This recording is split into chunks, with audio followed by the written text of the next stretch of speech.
In this video, we're going to look back on an interview I had with the late Bill Stroud, a strong pool player who later created Joss West cues, which were used by many of the top players in the 70s and 80s.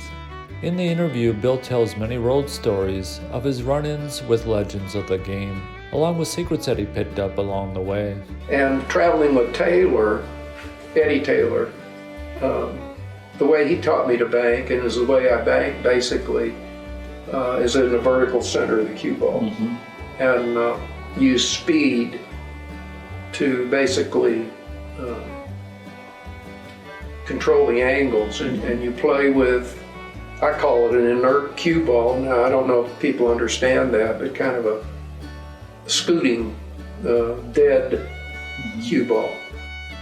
But before we begin, another pool player recently passed away. His name was Dave Yeager, and he was one of the top players to come out of Iowa back in the 1970s. As a teenager, I would watch Dave play 9-ball against road players at our local pool hall. He played at a fast pace but was very precise, even running 18 racks of 9-ball in a row during a money match. He traveled with his road partner Ray Fredrickson, who talks about Dave in this video documentary. Dave was a very unknown great player, and anybody that ever ran into Dave Yeager, they would soon remember him 6'4" and 135 pounds. He was pretty different frame, especially when he had his big afro. And I'll put a link for this video in the description. Dave was one of my two favorite pool players of all time, along with Efren Reyes.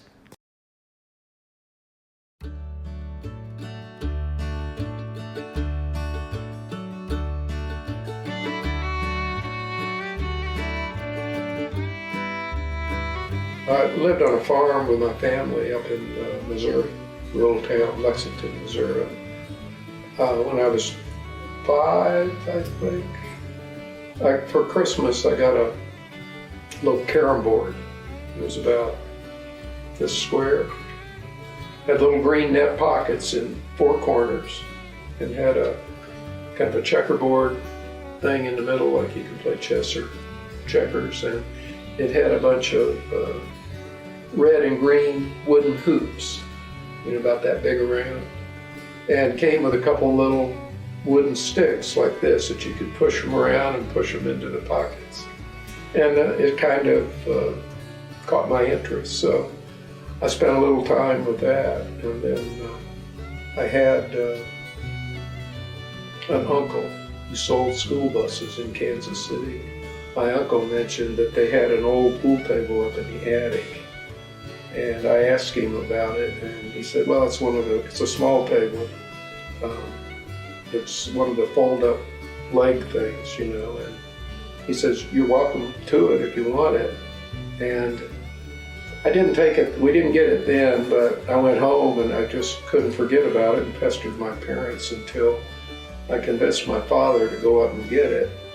And we got it home, and it had metal legs, it folded up, and it had a particle board instead of slate. But the rubber was still, it was real rubber, and it had 6 pockets, and it was a 3.5 by 7 about, and didn't have any felt on it. I had raggy felt. And of course I didn't have much money. I'm only a 6 or 7-year-old. And my mother suggested we put green corduroy on it, which is what we did.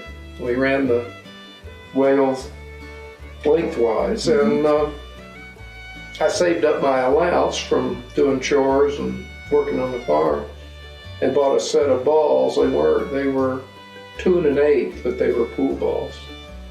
Cost $17 in those days. That was the world to me, $17. And it came with a couple cues and stuff, and so I started to play pool on it. And it rolled off like crazy at times, but I developed the basics there.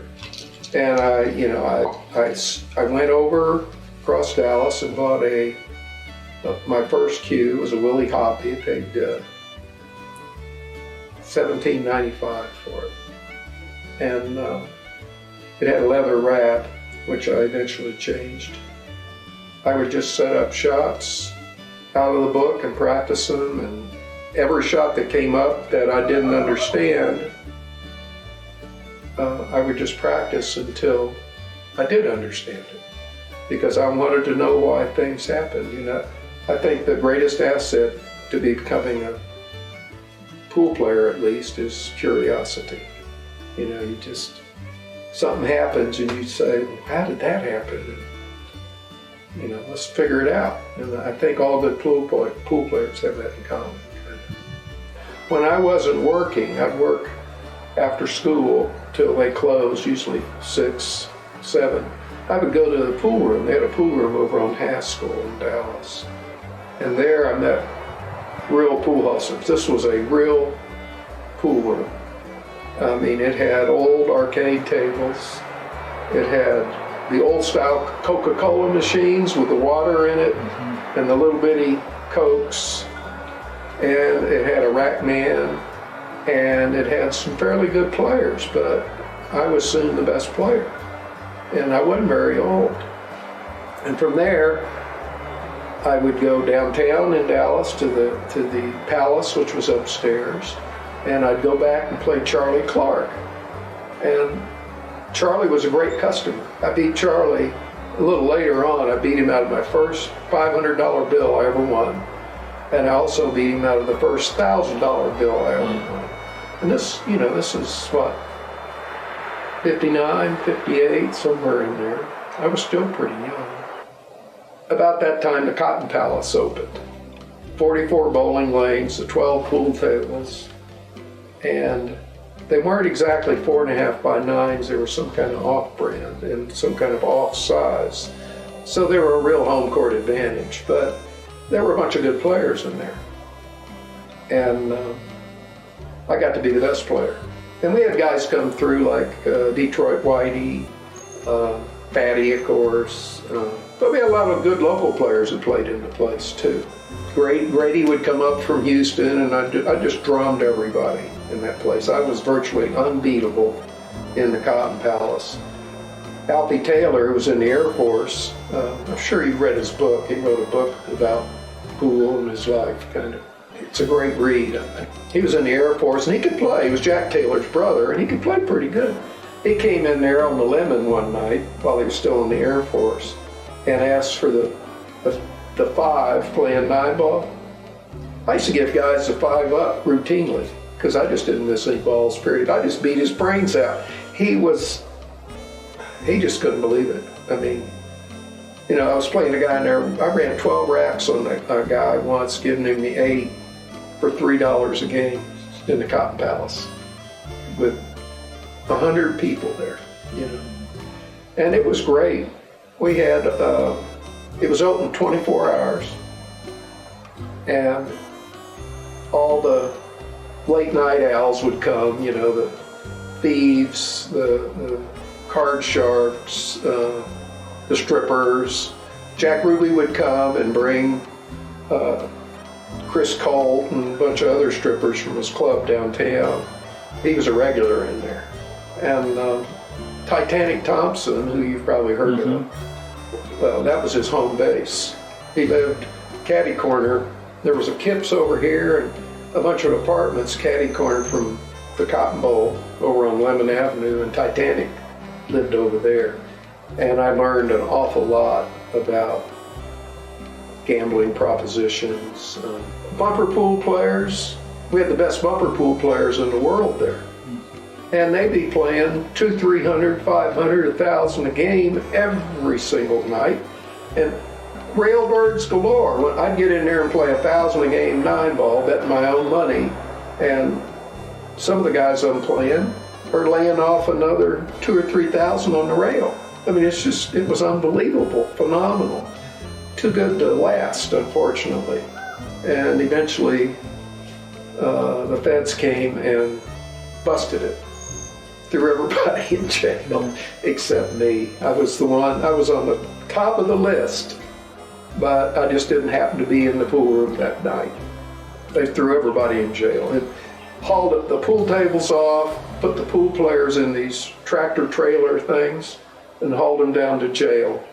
I went down to Houston to play and gamble, they sent for a friend of theirs by the name of Eddie Taylor, because there was action around Houston. Now, Eddie was a really good player, probably the best bank pool player, but he played everything good. But he wasn't he wasn't like Wimpy or Crane, or he wasn't a well-known name.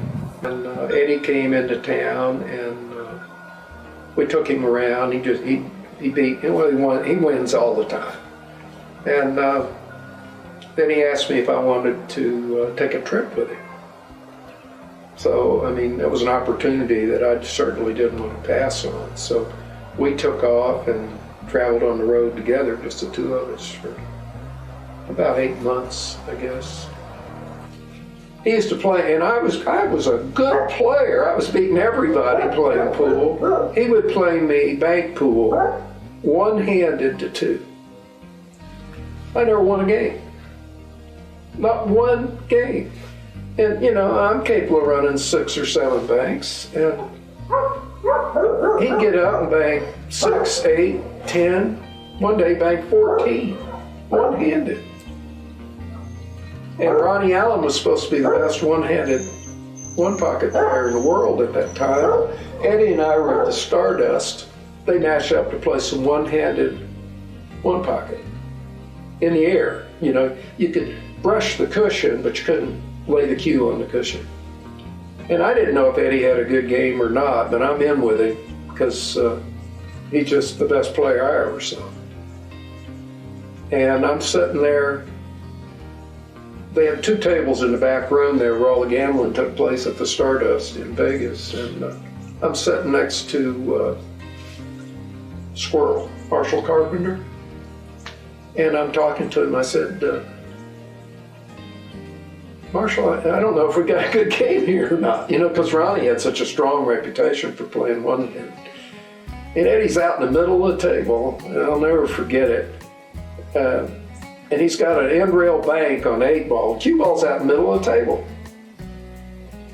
And Marshall turned to me, he says, watch this, don't worry about a thing. Eddie's end rail banked the 8 and drew his cue ball position and ran out. I mean, it was just, he was amazing. He would shoot shots that other people couldn't make, and he was smart. I know in Johnson City one year they had what was the proposition? It was a 4-rail bank proposition, I think, or a 5-rail bank proposition. And Jersey Red and just everybody, Boston Short, everybody was trying to make it, and nobody could make it for the money. I think it was Beanie's proposition. Eddie walked in and looked at it and came over and said, I can make that. I said, well, nobody's been able to. He says, watch this. He went over and opened the back door and stood around for a little while, and then finally went over to Beanie and says, Beanie, I'll take one. I forget what the odds Beanie was given. It was like 3 to 1 or so. So I'll take $200 worth. And fired it in the first time. And the trick was he opened the door. And the humidity shortened the table up, and he could make it. He had a proposition, it was one of the strongest propositions I've ever seen. You put a ball at the second diamond at the kitchen, and then you have to bank it. You have to bank that same ball. You keep putting it back. Bank that ball into every pocket. And that's a pretty good proposition. 1 rail on the side, 2 rails in the side, 3 rails in the corner. But he used to show me shots like, I don't know if I can do it now, maybe not on a diamond, but I can put the cue ball, within a few inches of the corner pocket and put an object ball at the second diamond and bank it back in that pocket. He could make that routinely, and I've even seen him go up further than the second diamond and make it. He could make banks that nobody else could. I've never seen anything quite like it. I traveled with Puckett. In fact, as my first wife was his niece. Puckett and I used to travel around quite a bit. First time he came to the Cotton Palace, he thought he'd get in there and stall with me and then beat me out of some money. I just robbed him. and he asked me if I'd take a road trip. We left. He is amazing. I'll never forget this as long as I live. I couldn't have been more than 17. We get in his car, and it's night, and we're starting to go to California. And we drive maybe 30 miles, and he pulls the car over the side of the road and says, you know, Bill, he says, there's two ways to go to California, a northern route and a southern route. And truthfully, they weren't very much difference between them, but he says, you know, I just think maybe we should be on the southern route. So we cut on a little highway, cut down and start on the southern route. And don't you know, we go about 40 miles and he stops the car again. He says, you know, after thinking about it, I think we need to be on the northern route. So we get back up on the northern route and we're driving for a little while. He pulls the car over to the side of the road. And I say, Utley, what's the problem? He says, now, Billy, he says, I know you're young and I know you're a good player, but let me explain something to you. He says, in every partnership, somebody's got to be the boss. He says, now, you can be the boss if you want, and you can pick the places and tell us where to go and what to do and all that, or I can be the boss. I said, Puckett, I think I'll let you be the boss. And that was satisfied him. So we keep driving. Now, I'm tired. We've been driving. It's midnight. And we're out in West Texas somewhere in some podunk little town. We're driving through town. It's about midnight. Puckett's older now. I mean, he's probably 60. And as we're driving through town, he sees this bar on the left-hand side of the street, and with a light on outside. And he pulls the car in and parks. Says, Billy, go in there and look and see if there's anything going on in there. I get out of the car, walk in. Sure enough, there's a bartender. There's one guy at the bar, and there's a 3.5 by 7 Valley bar table with nobody playing. So I walk in, look around, walk out, go to the bathroom, walk out, and go get back in the car and tell Puckett exactly what I saw. And he says, let me go in and have a look. So he goes into the bar, and I get in the back seat and go to sleep. 2 o'clock, here comes Puckett. Says, come on, Billy, let's go. Gets in the car and starts driving off. We're looking for a motel. I said, Puckett, how'd you do in there? He said, I won $2,800. And everywhere we went, it was unbelievable. I mean, the guy was amazing. He could find money in the desert. I mean, it was just unbelievable. Every place we won, thousands. He'd put me in action, and then he'd go tell people he was the champion of Arkansas, and the next thing you know, he's playing $100 9 ball with some sucker.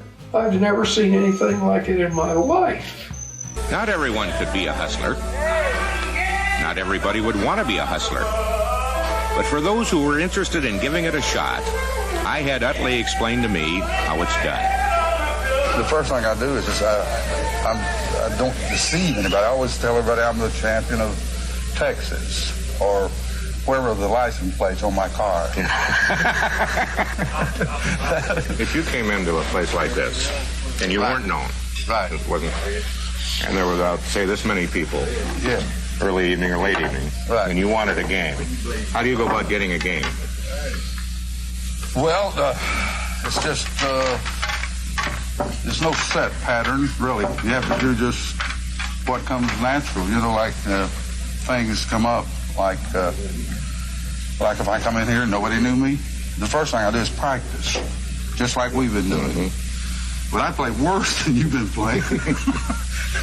And then I would try to get somebody to give me like the big spot.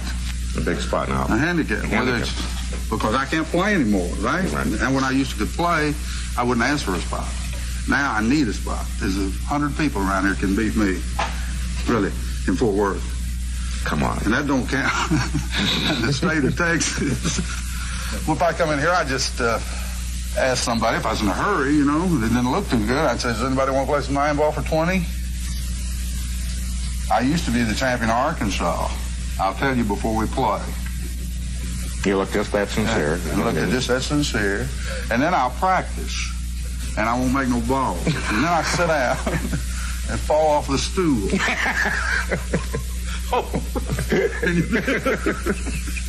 We're going to play this little game, right? Yeah. I'm the partner. Okay. We'll assume I put up something. Yeah. Just assume it. Assume it, yeah. Okay. And you're going to teach me the game. Well, and take my money. Oh, well, I mean, if you can, the way you play, naturally, I could beat you. So, I would play, and this is the game ball, right here. And we'd shoot, and you would shoot, and I'd shoot, and we'd miss, and you'd do this would go, and then this would go, and you'd miss, and this would go, and then this would be like this. I'd leave you like that. Try to, where you can't make it, and you get to shoot at it, right? I know you can't play, so I let you shoot at it, the game ball, a couple of times. Now, if you ever, when you missed it, you set it up accidentally like that, I would say, I am going to run out on you. So, then I say, I'm the champion, and then I make it. Now that's, you make your opponent beat himself, in other words. You figure out how good he plays, and you play, and you, instead of trying to make the ball, you play safe. And you're doing this on purpose. You're leaving him. He's getting to shoot more than he ever shot before and lost. You know what I mean? But he's getting hard shots. Deal. He walked in, tell him he was a champion of Arkansas, and lose like 50 games in a row for $1 a game. Now he said, "Now I'll be back tomorrow, and I'm going to play better." And he was one of the few pool hustlers. When he left the place, you heard that expression, "leave them laughing." That was his mantra. Nobody was angry that he had picked their pocket because he made them laugh so much. He was so funny. And he was the first one to really don costumes. You know, he had a Sinclair oil uniform that he would wear. And he had a Cadillac convertible. And he would drive right up to the front of the pool room, get out of his car in his Sinclair oil uniform, walk in, tell everybody that he was in the oil business and he owned a bunch of gas stations and stuff, and that he was the champion pool player of Arkansas. And then he'd lose 50 in a row. But before he left town, he had every quarter you could get. It was really amazing.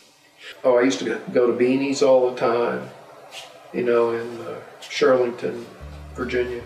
So one summer, I'm based in Chicago, I think. I've played around Chicago quite a bit, and there were some pretty good players there. Mexican Johnny was there. Bill and Cardona was there. Of course, Freddie was there. Then I went further east. I had a girlfriend in Northeast Maryland, so I traveled east and left her place. I was staying with her parents. They weren't real crazy about it, but that's the way it was. And I went down to the corner bar and started playing and ran into a guy who played pretty good bar pool. And we played till 2 o'clock, and then he invited me to go up Wilmington, Delaware. He said there's a pool room up there that's open 24 hours. So I went up there and I finally did beat him, and lo and behold, the minute I got done, another guy came over and asked to play. So I played him, and then before I finished, Mizrak showed up, and he was playing another guy, and I knew who he was, you know. When I got done with my guy, I think it was Atlantic City Herbie, a black guy, I had just beat him out of 1,000 playing one pocket. Miz came over and asked if I wanted to play some 9-ball, and I said, well, sure. I said, how much you want to bet?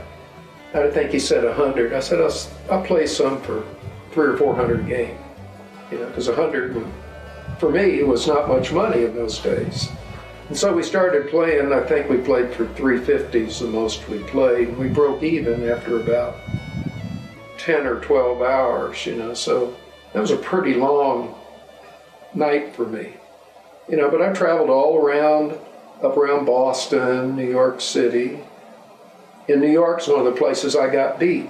I was playing at Park Row Billiards. I doubt if it's there, but it was an interesting pool room.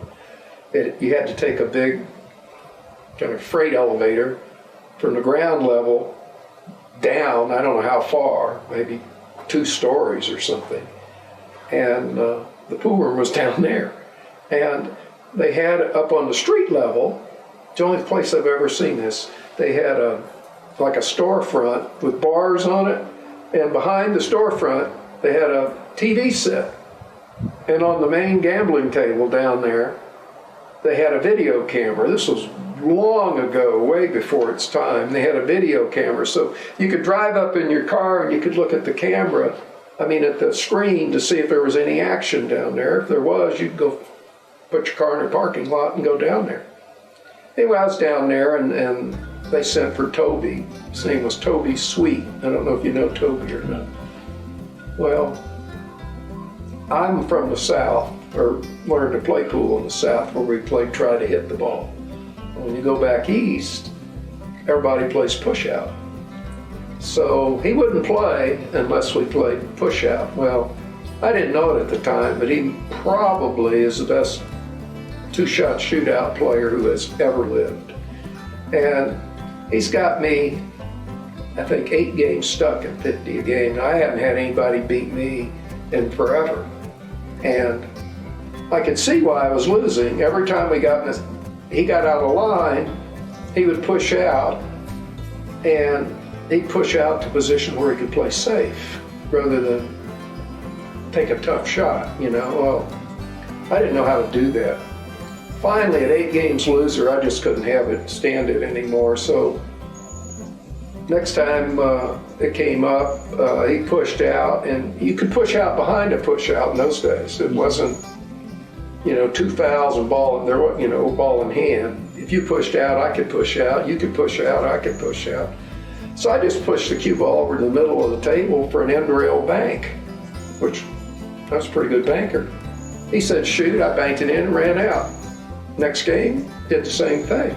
Made another end rail bank, ran out. 3 games in a row I did that, he quit. I had no chance to get even. He said, come on, I'll play some more over at 7-Eleven, which was his home court. Turns out Toby I think he's the best player I ever played. He played so clean, so perfect. He was always in line, didn't miss any balls.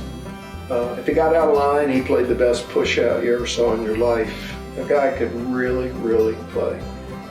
Years later, when I was making cues, he came through Baltimore, where I'd started, and I sent him on down to Beanie's, and then he went on down to Atlanta, and he called me up one night.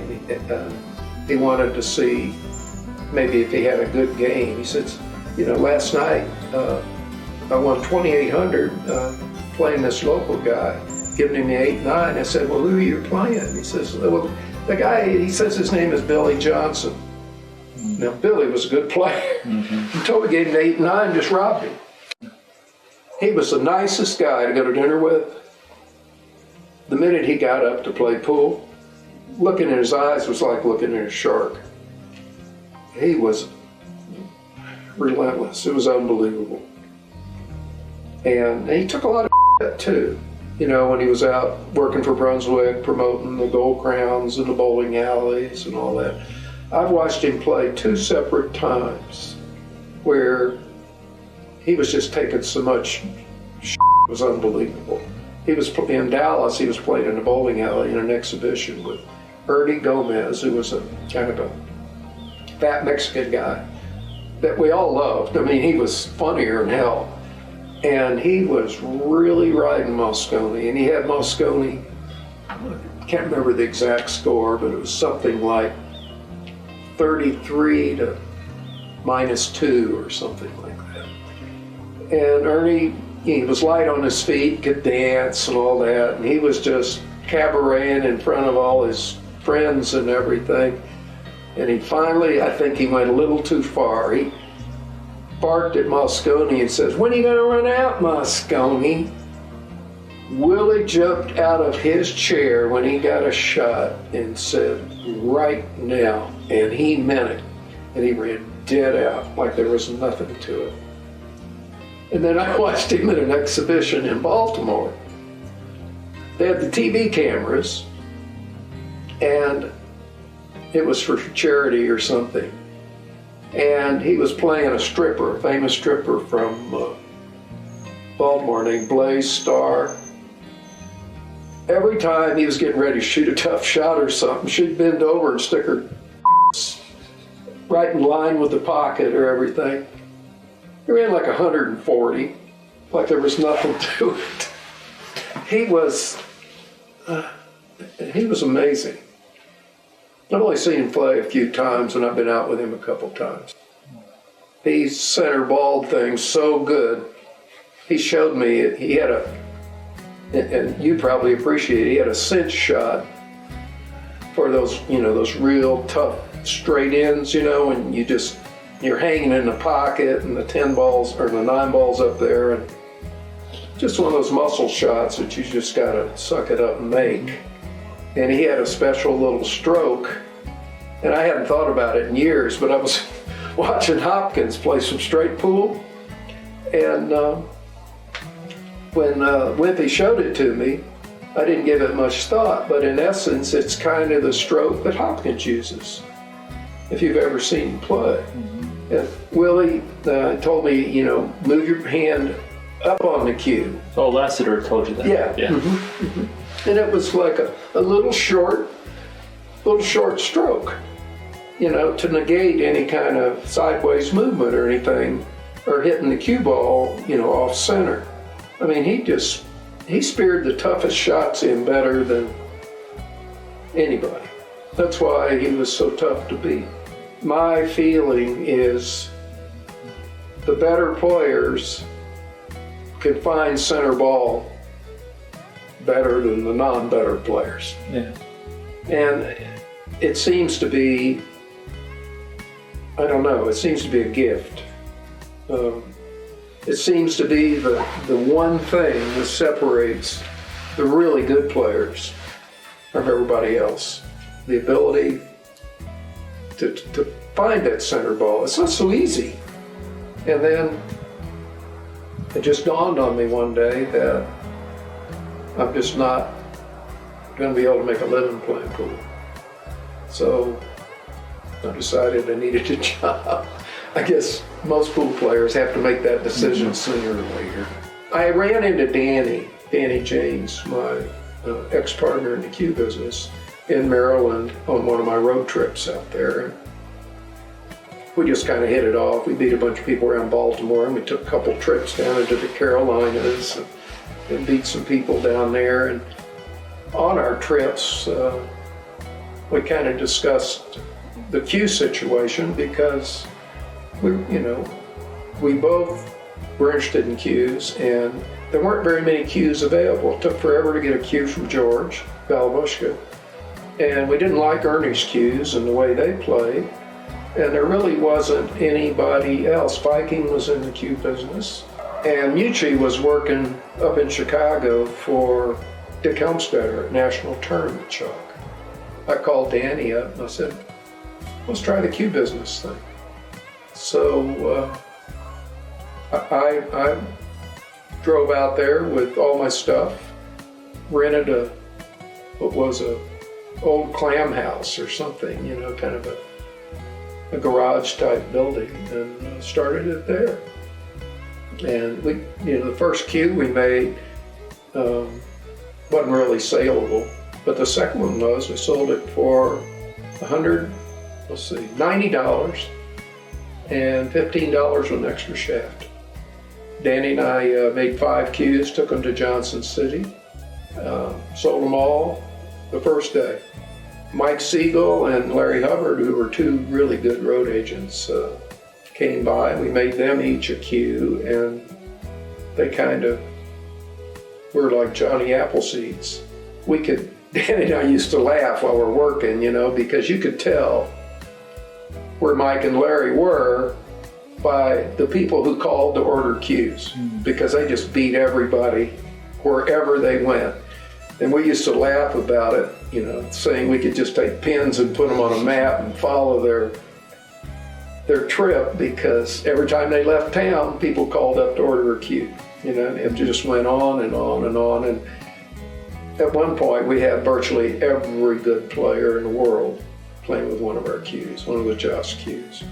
Wimpy had one, Fatty had one, Mizrak had one. Everybody had them. Around 2012, I decided that I'd made enough money that I just didn't need to make cues anymore, and I thought it might be fun for me to get back to playing pool again. I was blind as a bat at that time. I couldn't see to make cues anymore. My eyes had gotten so bad. People don't realize what a strain all that fine detail work is on your eyes. And it wasn't until I bought the place down in Arizona that I realized that they could attempt to fix my eyes. And so, what was it, last year or year before, I had one eye fixed. I played all year down there in Phoenix with one eye, basically, but I played pretty good. When I started, I quit for 20 or 30 years, I guess. And when I came back to the game, things had changed a lot. They'd gone from the Centennial balls to the Aramith balls, which play entirely different. They'd gone from, at least the people I gamble with, had gone from,